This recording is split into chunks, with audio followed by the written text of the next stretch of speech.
True to the Game. The very first time I heard the title of this book, I was on Broad Street, South Philly to be exact, and I was looking for a printer to help me turn my manuscript, Naira, into a full-fledged paperback book. Back in the 90s, we didn't have the internet so much. So everything was going through the yellow pages, flipping through that huge yellow book and looking for printers or calling information and trying to locate a printer. So that was my journey back then. And I was on Broad Street and I saw this printing business. And it was owned by a Black woman, middle-aged. And I walked into her office and the place was just in disarray.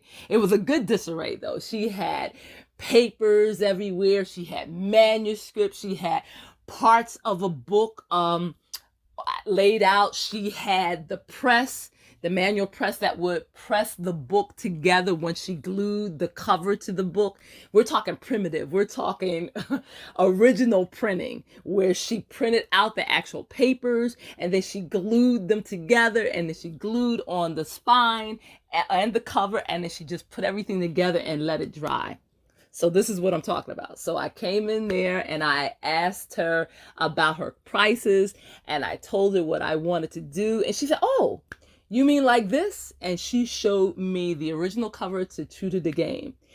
Little did I know how big this book is and how popular it was. Because this is, as I said, was in the 90s when street lit was at its highest. Everywhere you went, people were on the corner selling books by Black authors mostly.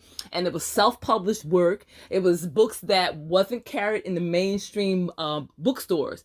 They were carried in the independent Black bookstores, which back then, there were a lot more of them than now. A lot of them, unfortunately, have closed. But in Philly, we had Afro Mission. We had Hakim's. We had, well, that still exists, Hakim's. Let me correct that. That's still in West Philly.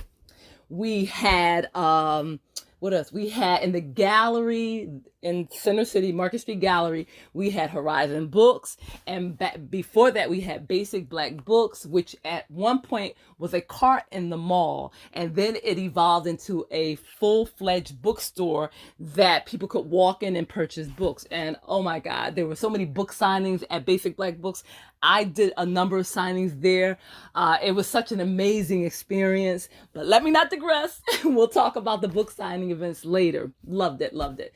So this was the first time I was introduced to True to the Game. And as I said, I